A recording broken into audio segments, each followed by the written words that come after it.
Welcome to the very first day of the NanoSafe Digital Congress. We are very happy today to start with an educational program. This is Martin Himli, the chair of the Working Group A on Education, Training and Communication. And this is today the Education Day of the NanoSafety Cluster. We are very happy to have this event today here. On the very first slide, you see an overview of the program that we are trying to offer today. It's a quite dense schedule. I have asked experts in the field to give us some educational insight into a couple of very nice and interesting emerging topics of high relevance. So writing really cool papers about these new developments. What is the intention of today? We are trying to offer a kind of working group, so NanoSafety Cluster working group, overarching education session, and try to involve you, the audience, the attendees of today's meeting, in a very interactive manner to this event. A couple of housekeeping announcements maybe to the start. You find on the very top a kind of call for action banner. At the moment, we have put there the NanoSafety Cluster Working Group A mailing list. If you're interested in more education, in more training, working group overarching, of course, on activities of the NanoSafety Cluster in terms of education, training, and also communication, outreach activities. Join our mailing list. If you follow this link on which is the red button on top, you get there and you can join the mailing list. You can also join mailing lists of other working groups which you would like to participate and contribute to.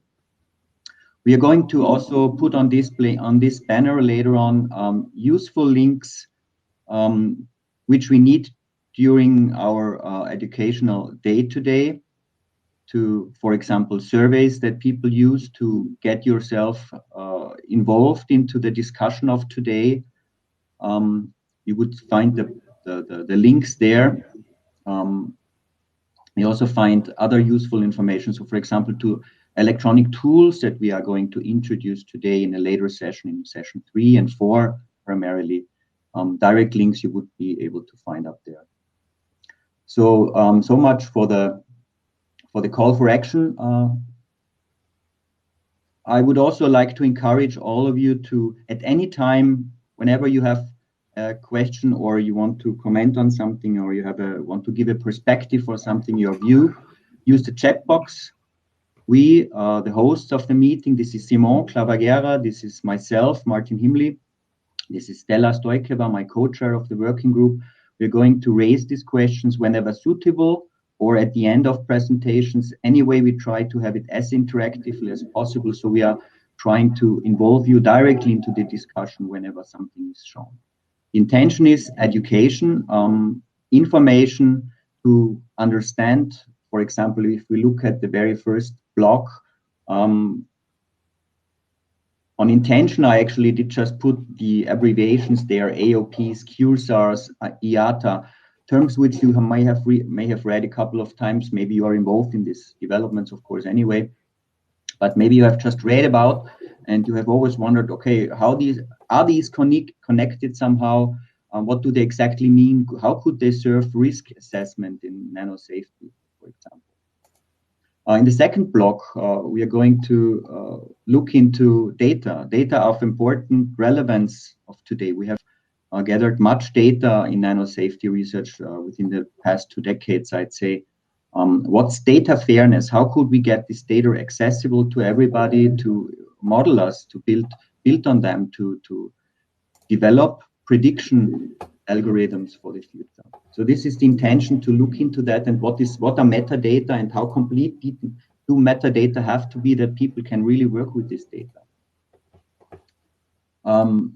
After the second block, we are going to have our working lunch of the NanoSafety cluster, and this is the full assembly. Everybody may join. The NanoSafety cluster is assembling, and we are discussing there. Other respiratory symptoms have been reported.